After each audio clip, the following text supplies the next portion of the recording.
Olá, sejam muito bem-vindos ao canal Liber Audiolivro. Eu sou a Giovana e hoje vou ler o capítulo 6 do livro O Ateneu, de Raul Pompeia. Vamos à leitura. Capítulo 6. O futuro tinha reservado para Nearco um feixe de melhores palmas, uma galhada de louros mais legítimos como tempero de vitória. O Grêmio Literário Amor ao Saber, instituição recente, seria o verdadeiro teatro dos seus soberbos alcances. 2 vezes ao mês congregavam-se os amigos das letras numa das salas de cima, a mesma das lições astronômicas de Aristarco. Havia ainda, para iluminar as sessões, pedaços de matéria cósmica pelos cantos, esfrangalhada pela análise do mestre. Não quer dizer que merecesse as eternas luminárias da ironia a benemérita associação.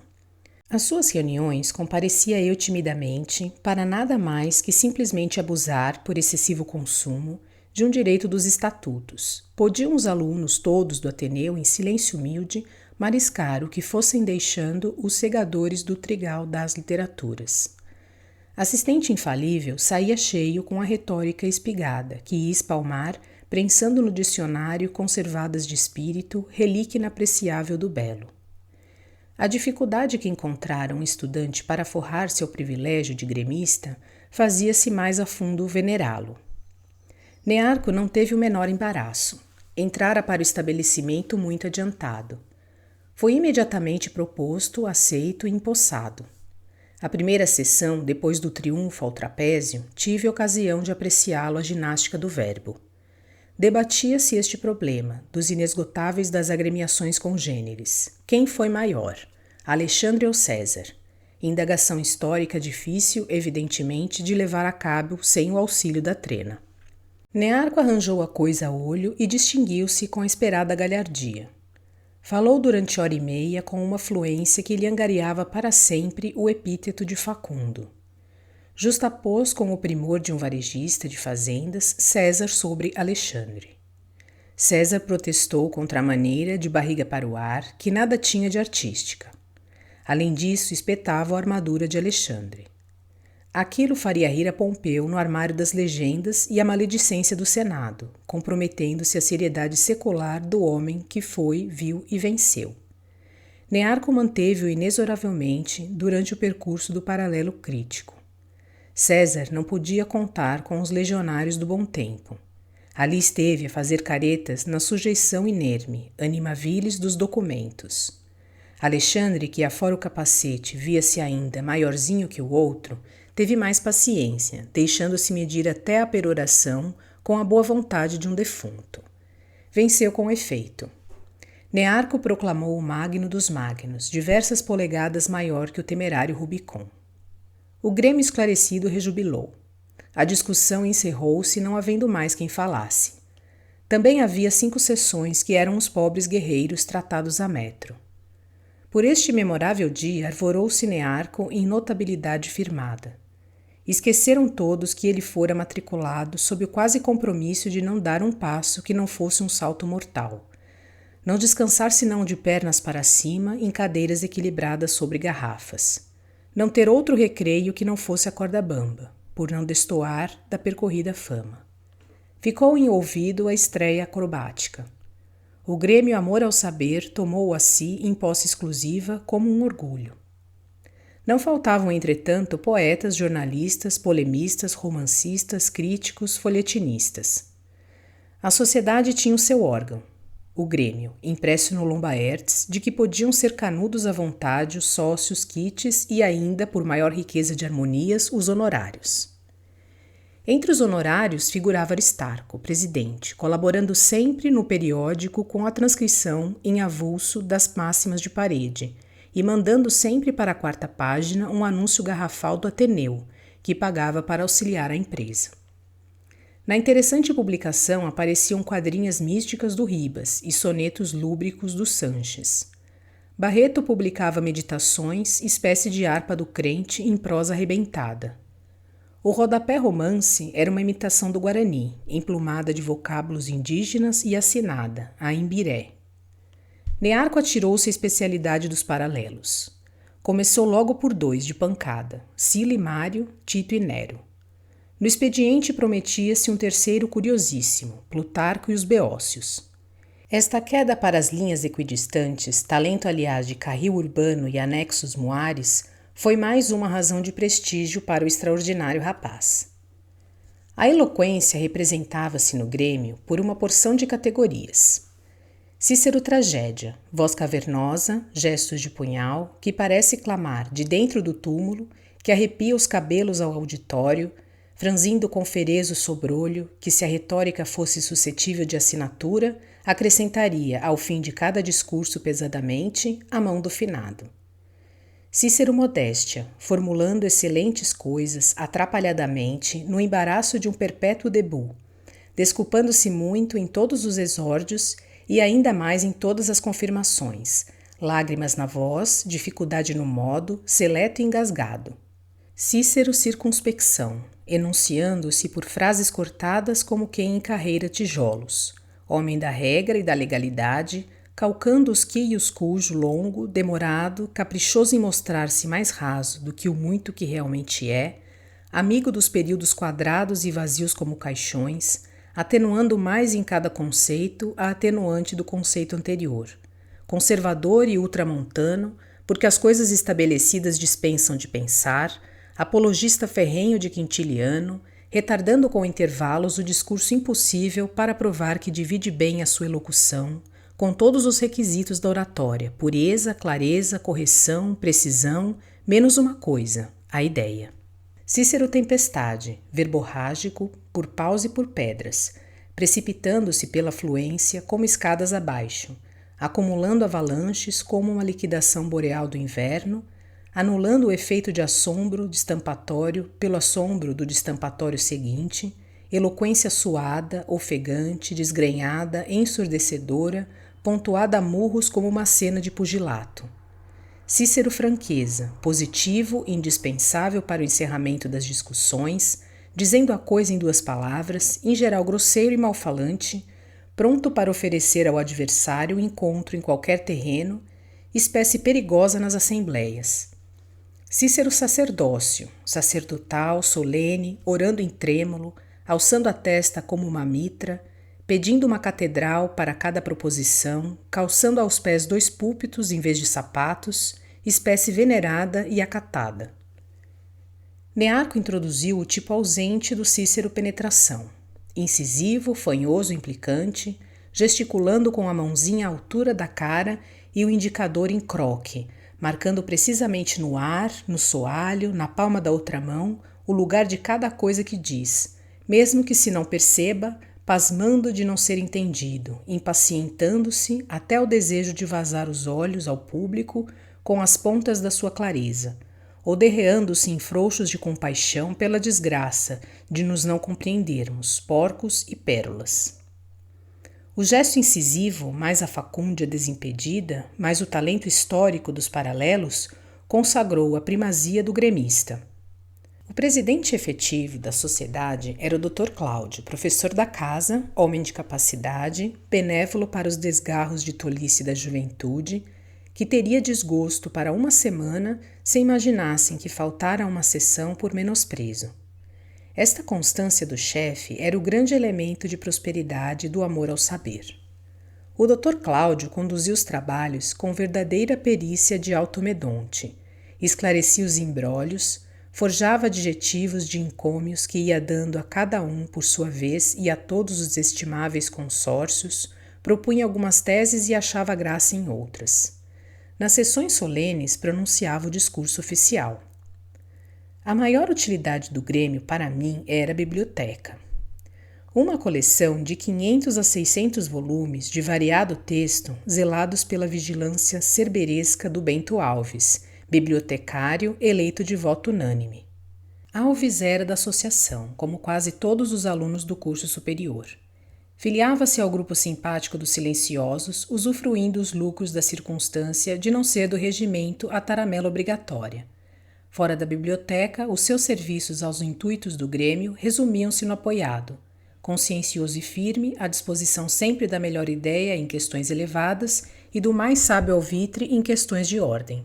Alguns rapazes, não do grêmio e que não houvessem nas letras manifestado gramaticalmente notável jeito para a conjugação subreptícia do verbo adquirir, podiam obter do presidente o direito de ingresso na sala dos livros. Eu, como amigo que era das bonitas páginas impressas, apresentei candidatura.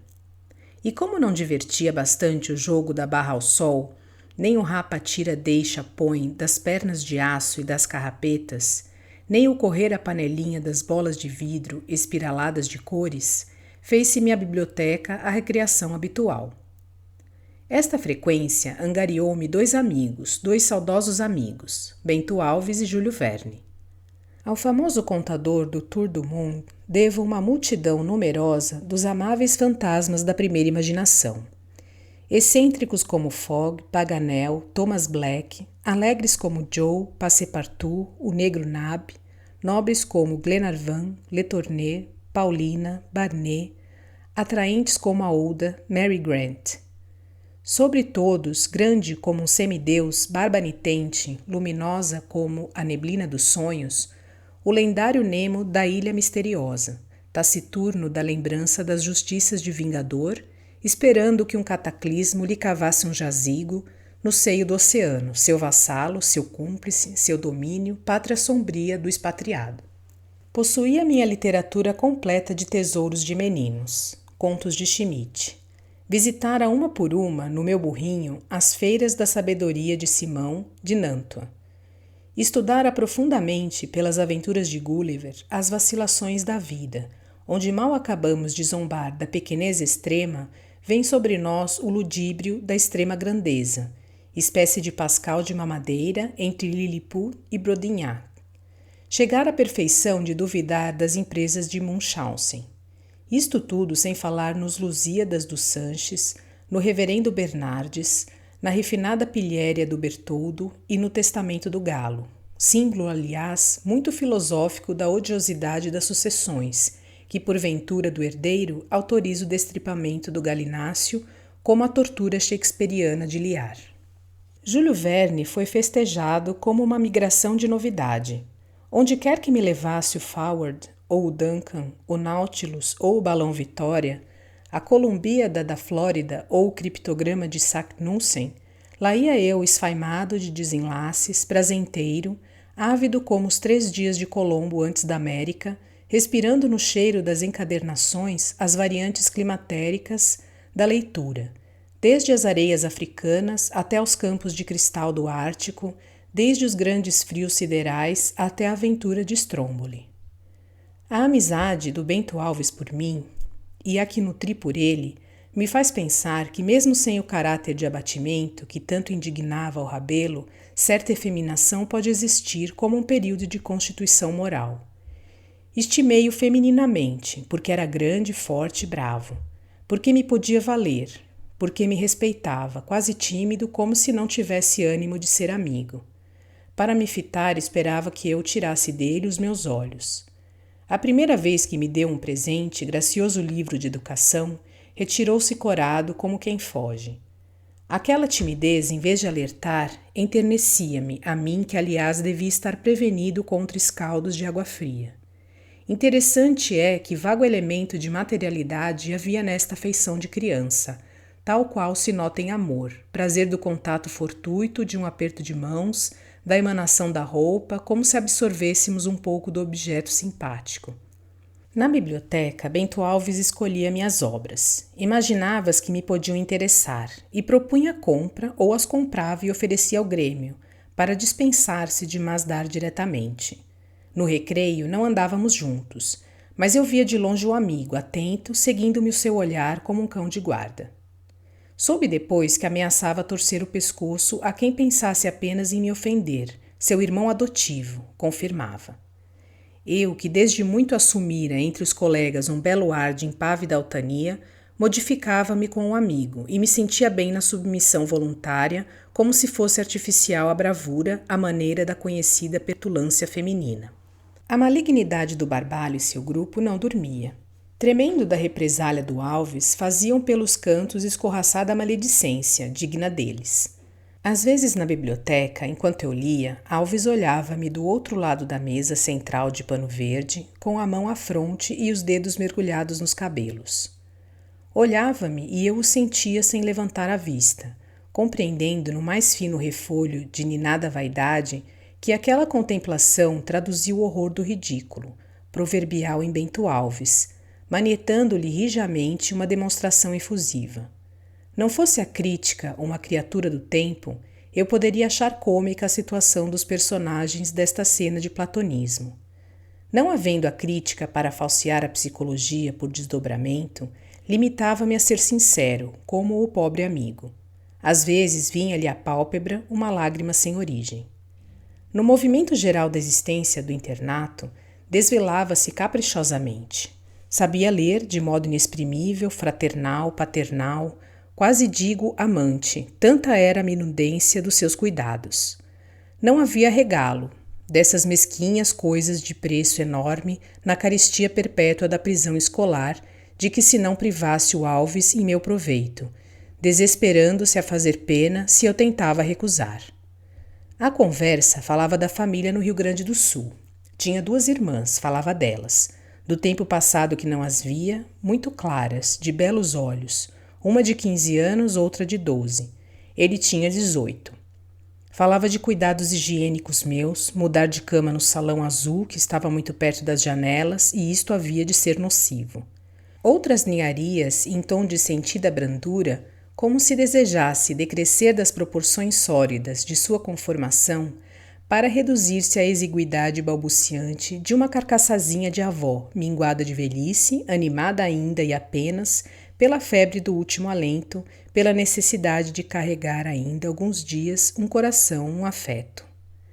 Os estatutos do Grêmio marcavam 2 ocasiões de solenidades, as festas anuais de abertura e do encerramento dos trabalhos. Além destas, as sessões comemorativas que a casa resolvesse. Para as festas literárias, levava-se ao pavilhão do recreio um grande estrado, 3 mesas que se alinhavam para a diretoria, sob um rico pano cor de vinho, de ramagens negras que lembravam tinteiros entornados de mau agouro, e uma tribuna, familiarmente apelidada Caranguejola. Esta caranguejola, enorme e pesada, que parecia protestar a cada solavanco contra o caráter de móvel que lhe queriam à força impingir, fazia figura em todas as salas do Ateneu, conforme as exigências da retórica. Localizada a conferência, a preleção, a prática solene, abalava-se a mísera e punha-se em caminho, aos encontrões, seguindo o fadário de mostrador ambulante de eloquência. Nestas circunstâncias, não era uma simples tribuna, era um verdadeiro prognóstico. Em se movendo a caranguejola, discurseira iminente. Teve um dia de razoável orgulho. Dela serviu-se no Ateneu o professor Hart para uma conferência de antropologia. Quando a vimos andar um dia e soubemos que aquilo significava a instalação do amor ao saber, congregou-se o Ateneu, unificado no mesmo impulso de entusiasmo, e pela primeira vez a tribuna marchou sem o cerimonial das topadas. Despedimos os criados, tomamo-la aos ombros, levamo-la em ovação.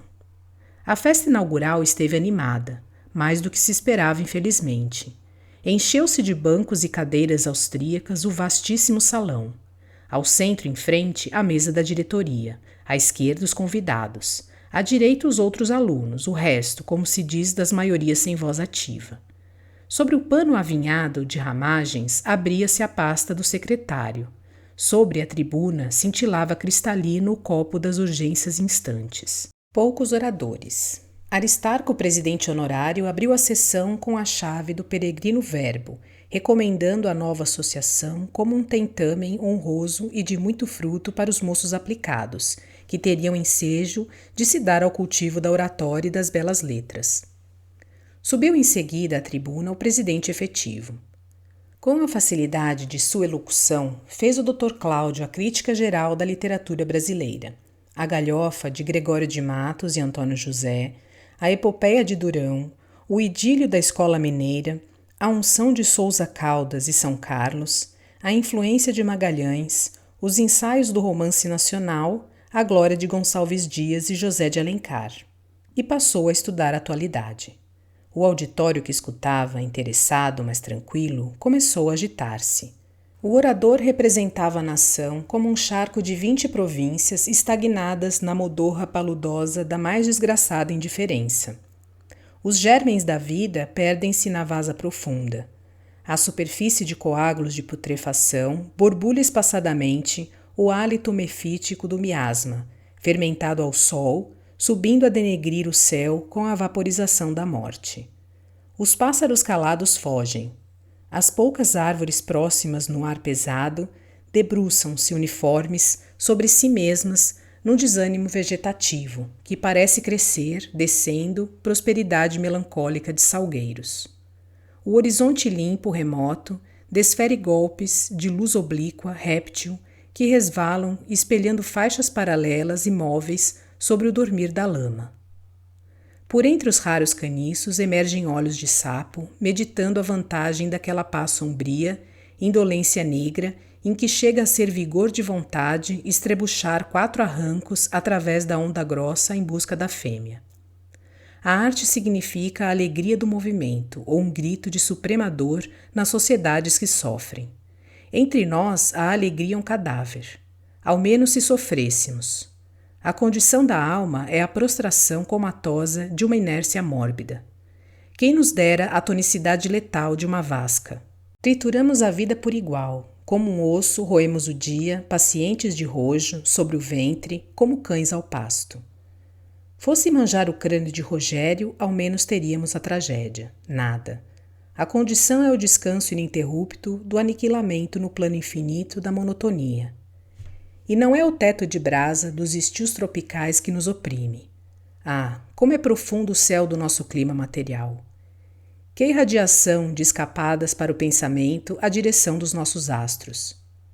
O pântano das almas é a fábrica imensa de um grande empresário, organização de artifício, tão longamente elaborada que dir-se-ia o empenho madrepórico de muitos séculos, dessorando em vez de construir. É a obra moralizadora de um reinado longo, é o transvasamento de um caráter, alagando a perder de vista a superfície moral de um império, o desmancho nauseabundo, esplanado, da tirania mole de um tirano de sebo. Calculem agora que estava entre os convidados o Dr. Zé Lobo, pai de um aluno, devoto jurado e confirmado das instituições, irmão de não sei quantas ordens terceiras, primo de todos os conventos, advogado de causas religiosas, conservador em suma, enraivado e militante. O sebo da tirania caiu-lhe nos melindres como um pingo de vela benta. Protesto, rugiu, rubro e rouquenho, dilacerando as barbas e erguendo o punho. Não podia admitir que viessem à sua vista encebar as instituições.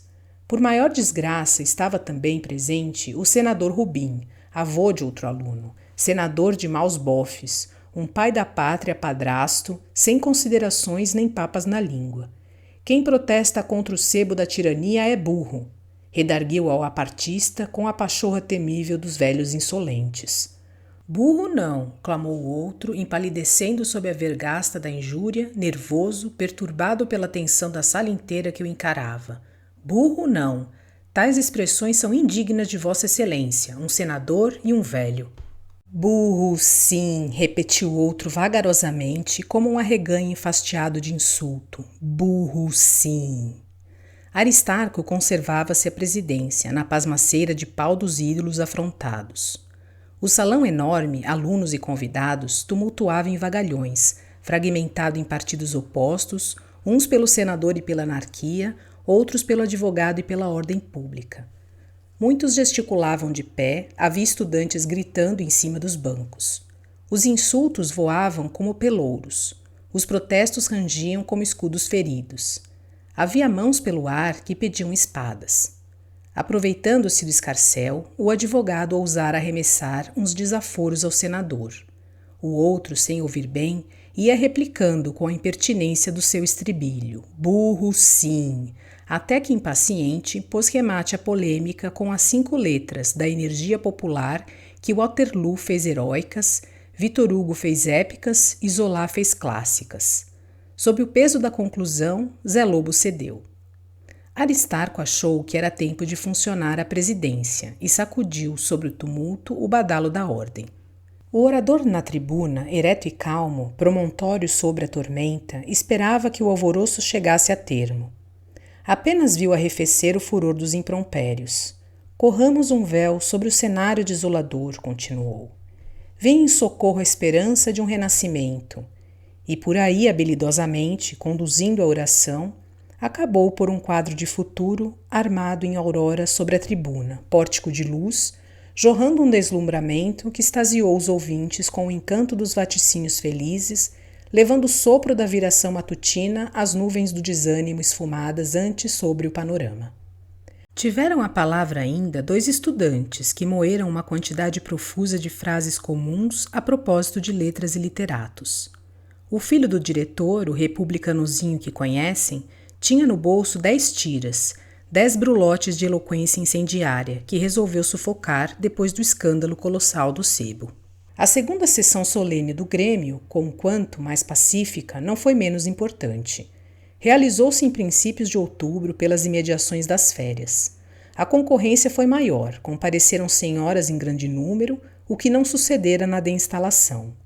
Houve mais capricho de ornatos nas salas, forrou-se a tribuna de verde e amarelo, inscreveram-se os mais aproveitados campeões da oratória do amor ao saber. O colégio compareceu fardado, a diretoria de casaca. A conferência do Dr. Cláudio foi subversiva, mas em sentido diverso da primeira. Versou não mais sobre a literatura no Brasil, porém sobre a arte em geral. A arte estética, a estesia é a educação do instinto sexual. A manutenção da existência indivídua tem a razão de ser no instinto de vitalidade da espécie. O momento presente das gerações nada mais é que a ligação prolífica do passado com a posteridade. E a razão de ser das espécies? A indagação não perscruta.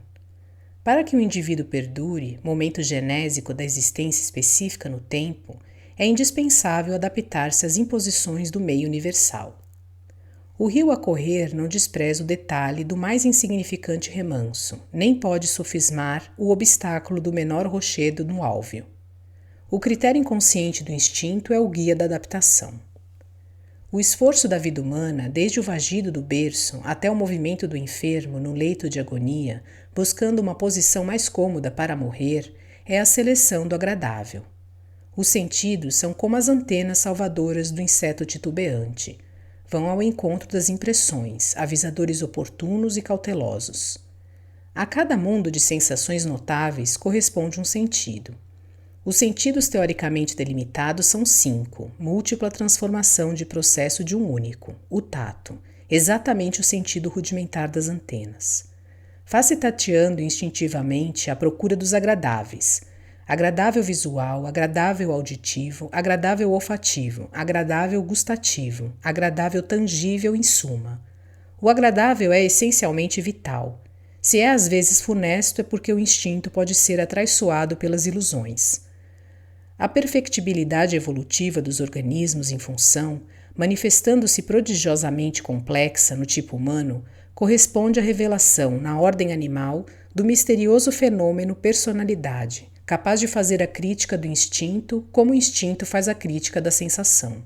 A informação de reportagem de cada sentido não desperta, portanto, no homem a atividade cerebral dos impulsos de preferência de repugnância simplesmente, como nos outros animais, mas ampliada pela psicologia inteira dos fenômenos espirituais, a variedade infinita das comparações, permutadas de 1000 modos na unidade do espírito como as peças de um jogo maravilhoso sobre o mesmo pano. 2 são as representações elementares do agradável realizado, nutrição e amor. Os animais inferiores, não favorecidos por um razoável coeficiente de progresso, produzem secularmente a condição da inferioridade. Olham, tocam, farejam, ouvem, não provam com demasiado escrúpulo e devoram grosseiramente para depois amar, como sempre fizeram. O homem, por desejo de nutrição e de amor, produziu a evolução histórica da humanidade. A nutrição reclamou a caçada fácil, inventaram-se as armas. O amor pediu um abrigo, ergueram-se as cabanas. A digestão tranquila e a perfilhação, sem sobressaltos, precisaram de proteção contra os elementos, contra os monstros, contra os malfeitores. os homens tacitamente se contrataram para o seguro mútuo, pela força maior da união. Nasceu a sociedade, nasceu a linguagem, nasceu a primeira paz e a primeira contemplação. E os pastores viram pela primeira vez que havia no céu a estrela Vésper, expandida e pálida como suspiro. Mas era preciso que fossem leitos de amor as crinas de ouro e fogo dos leões, e que houvesse marfim, metais luzentes, pedraria, sobre a alvura láctea da carne amada, que não bastavam beijos para vestir. Era preciso deliciar a gustação com o requinte das estranhezas. E os homens levaram a conquista aos reis da floresta ao ventre do solo. Foram colher aos ares os íncolas mais raros, emplumados de luz como criações canoras do sol, e foram buscar as ondas os mais esquivos viajores do abismo, singrando céleres fantásticos na sombra azul, em cauda um reflexo vago de escamas para morder-lhes a vida.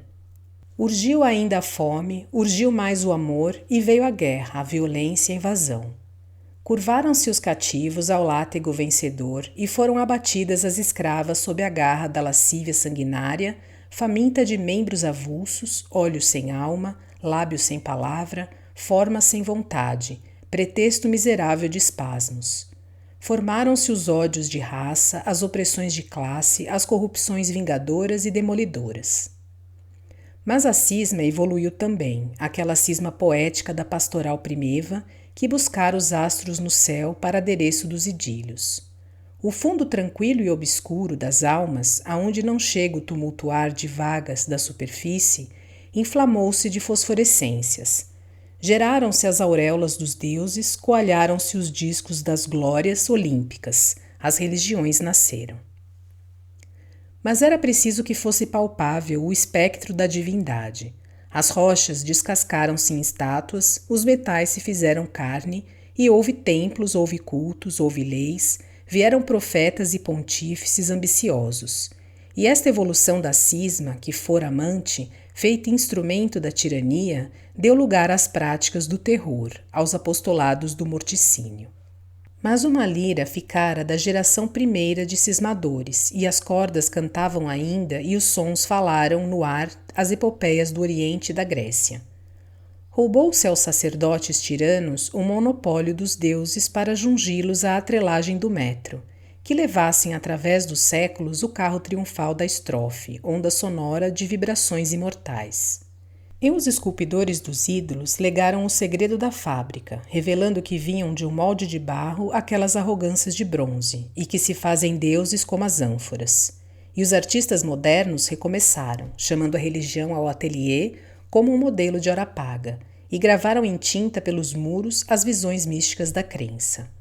A nitidez artística das formas fizera crer aos homens que morava realmente um espírito sagrado na porosidade do mármore, e que realmente havia em proporções infinitas uma tela de Olimpos e paraísos, onde as cores do antropomorfismo artístico viviam soberanas, olhando o mundo lá embaixo, vazando a urna providencial das penas e das alegrias. Decaídas as fantasias sentimentais, reformou-se o aspecto do mundo.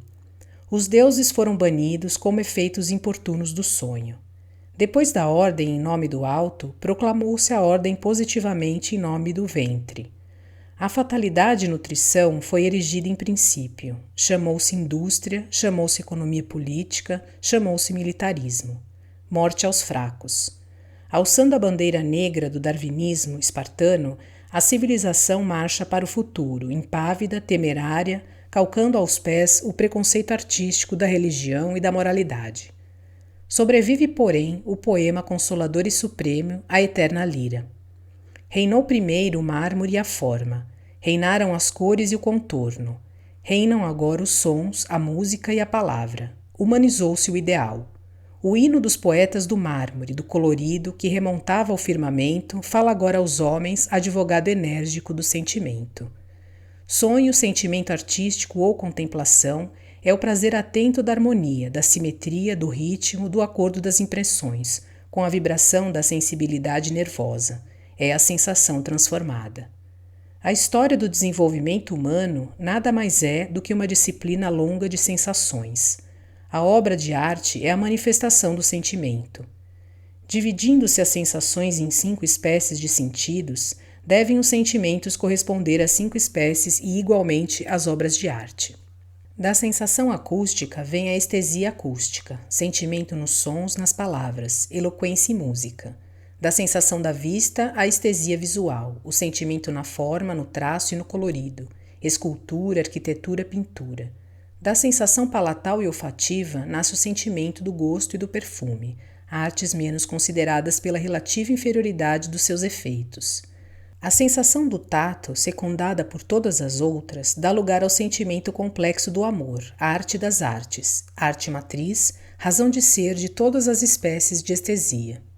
O primeiro momento contemplativo de um amoroso foi o advento da estética, no gozo visual das linhas da formosura, na delícia auditiva de uma expressão inarticulada que fosse emitida com expressão, na comoção de um contato, na aspiração inebriante do aroma indefinido da carne. A obra de arte do amor é a prole, o instrumento é o desejo. Depois da arte primitiva e fundamental do tato, a arte do ouvido. A obra de arte é a frase sentida, hábil para produzir emoção. O instrumento é a linguagem. Esta arte devia mais tarde ramificar-se em eloquência propriamente e poesia popular, graças à aproximação híbrida de terceira arte, do ouvido, a música. Com o progresso humano, o sentimento artístico da simetria e da harmonia destacou-se analiticamente da arte de amar, e depois da arte primordial, descendente imediata do instinto erótico, da qual se desprendera sob a forma selvagem das interjeições primitivas, a arte da eloquência e, em seguida, sob a forma de expressões homométricas, a poesia popular e a primeira música. Nasceram as artes intencionais de imitação, da escultura, da arquitetura, do desenho. Depois da poesia popular, amorosa ou heróica, veio a rapsódia. Ainda mais, segundo um traçado naturalíssimo de filiação, o sentimento da simetria, trasladado para a esfera das relações sociais, serviu de plano à organização das religiões, filhas do pavor e das moralidades, invenção das maiorias de fracos. Com o predomínio insensato das religiões, o amor deixou de ser artístico, passou a ser sacramental.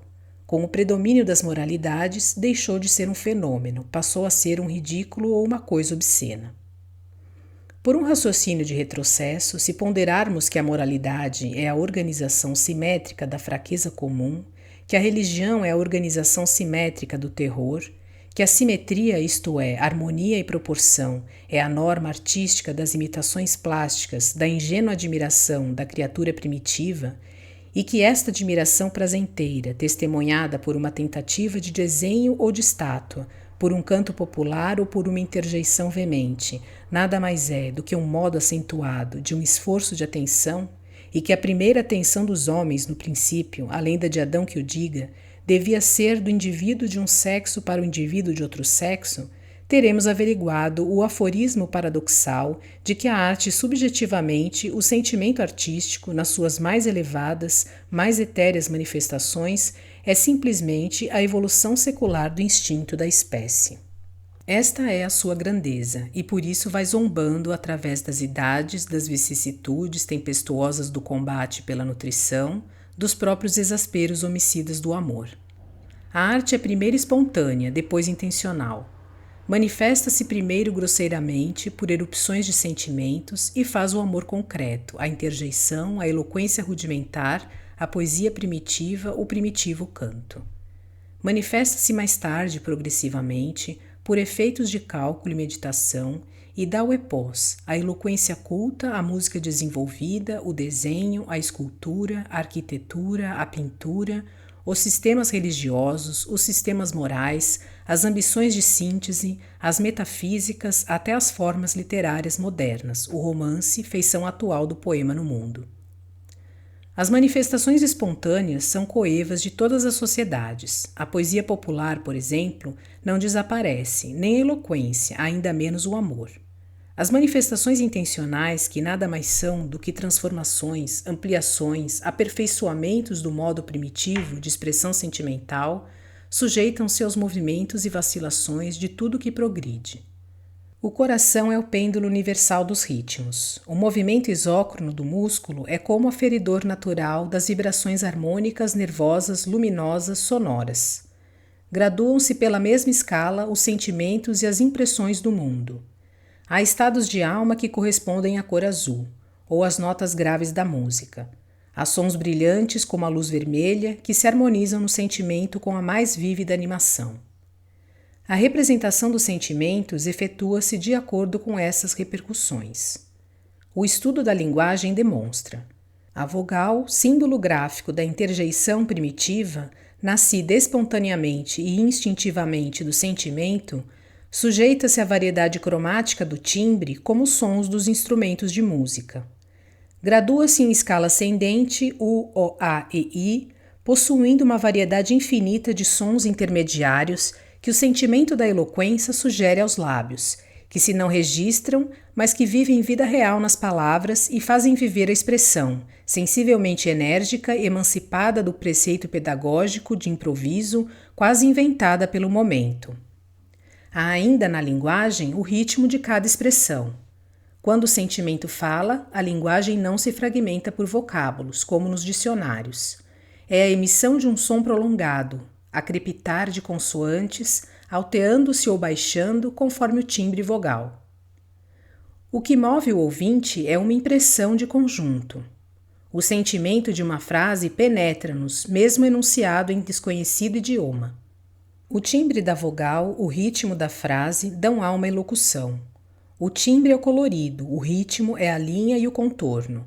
A lei da eloquência domina na música, colorido e linha, seriação de notas e andamentos. Domina na escultura, na arquitetura, na pintura. Ainda a linha e o colorido. Na sua qualidade de representação primária do sentimento, depois do fato do amor, a eloquência é a mais elevada das artes. Daí a supremacia das artes literárias, eloquência escrita. A eloquência foi a princípio livre, fiel ao ritmo do sentimento. Influenciada pela música monótona dos mais antigos tempos, cadenciou-se em metro regular e monótono como a música. Aproveitada como recurso mnemônico, libertou-se da música, guardando, porém, a forma do metro igual e da quantidade equivalente, que havia de ser um dia a metrificação da sílaba, que havia de dar em resultado a monstruosidade da rima, o calembur feito milagre de perfeição. A música seguiu à parte a sua evolução. Na arte da eloquência da atualidade, acentua-se uma reação poderosa contra o metro clássico. A crítica espera que dentro de alguns anos o metro convencional e postiço terá desaparecido das oficinas da literatura. O sentimento encarna-se na eloquência, livre como a nudez dos gladiadores e poderoso. O estilo derribou o verso. As estrofes medem-se pelos fôlegos do espírito, não com o polegar da gramática. Hoje, que não há deuses nem estátuas, que não há templos nem arquitetura, que não há Dies Irae nem Miguel Ângelo, hoje que a mnemônica é inútil, o estilo triunfa, e triunfa pela forma primitiva, pela sinceridade veemente, como nos bons tempos em que o coração, para bem amar e o dizer, não precisava crucificar a ternura às 4 dificuldades de um soneto. Qual a missão da arte? Originária da propensão erótica fora do amor, a arte é inútil. Inútil como o esplendor corado das pétalas sobre a fecundidade do ovário. Qual a missão das pétalas coradas? De que nos serve a primavera ser verde? As aves cantam. Que se aproveita do cantar das aves? A arte é uma consequência e não um preparativo. Nasce do entusiasmo da vida, do vigor do sentimento e o atesta.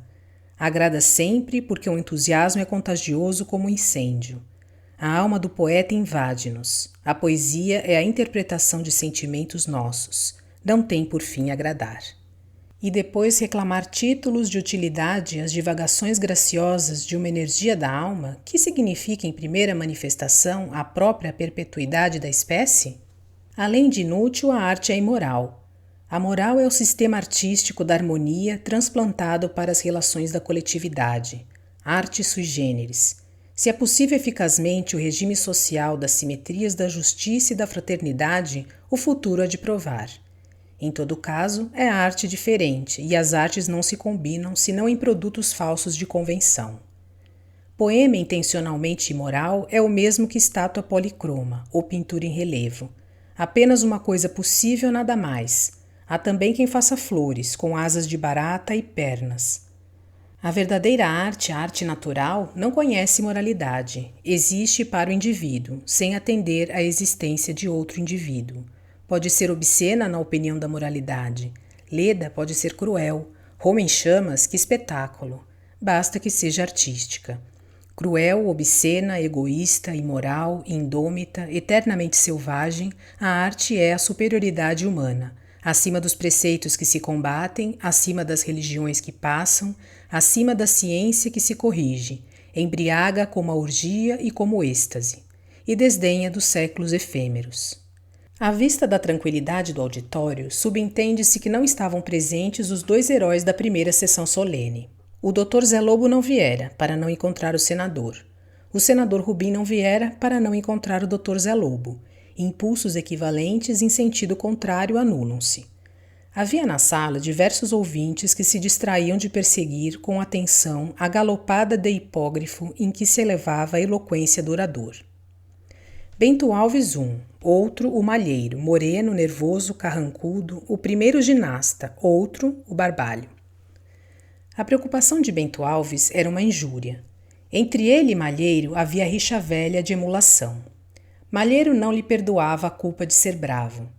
Os próprios prodígios da força e agilidade, aplaudidos e proclamados pelo Ateneu, não davam para saciar a vaidade. De que valia ser forte se era impossível a aplicação do seu esforço para afrouxar uma fibra à musculatura do Bento? Não ser possível por sugestão, desfiar uma a uma aquelas meadas de arame, reduzir à infantilidade débil aquela corpulência odiosa. Por que não iriam os desejos da inveja, como vampiros, sorver o sangue àquela força, à vida, gota a gota, àquele vigor de ferro? Bento Alves não dava mostras de perceber a rivalidade. Malheiro evitava-o. Era impossível conservar-se um momento perto do colega, que lhe não dessem ímpetos de assaltá-lo. A façanha da prisão efetuada pelo rival definitivamente retirara-lhe a glória de valoroso único. Malheiro entrou em melancolia trancada.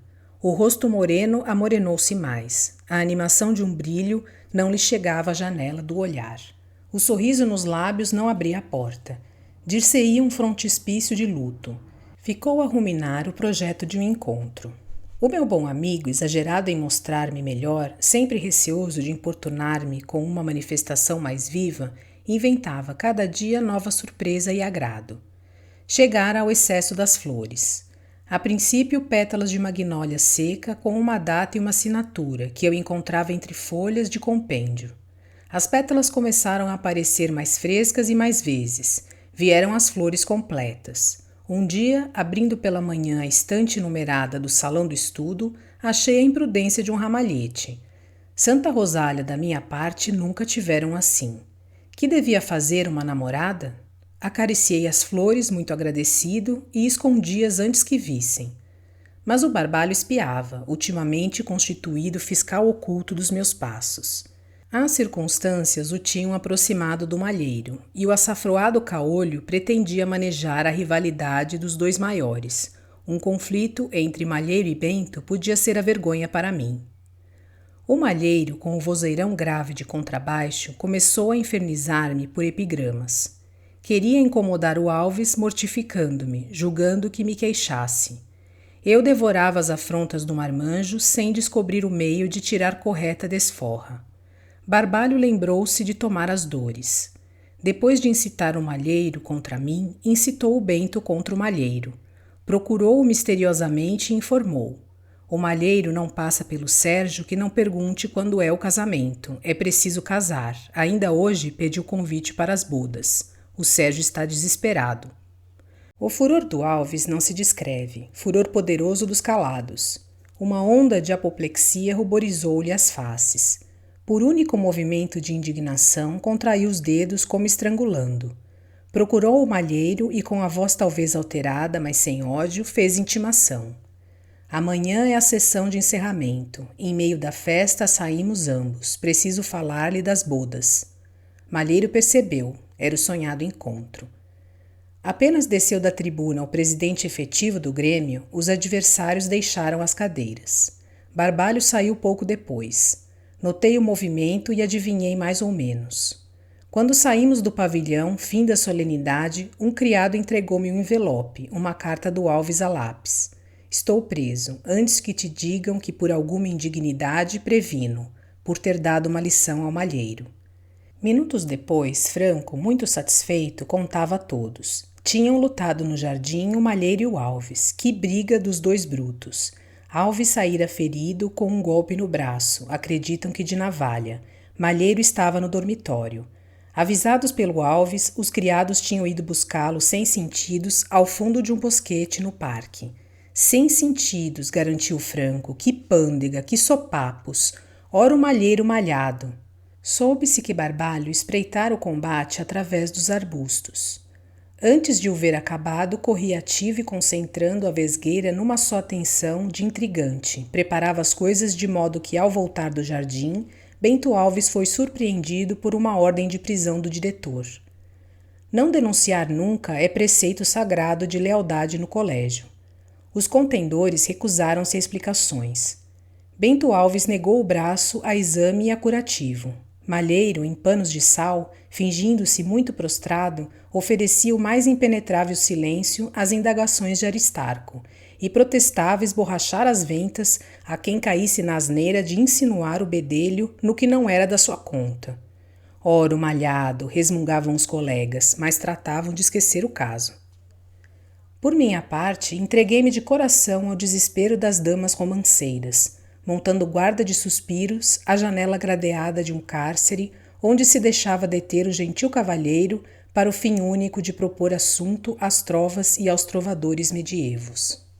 Espero que vocês tenham gostado deste conteúdo. Obrigada por sua companhia e até a próxima leitura.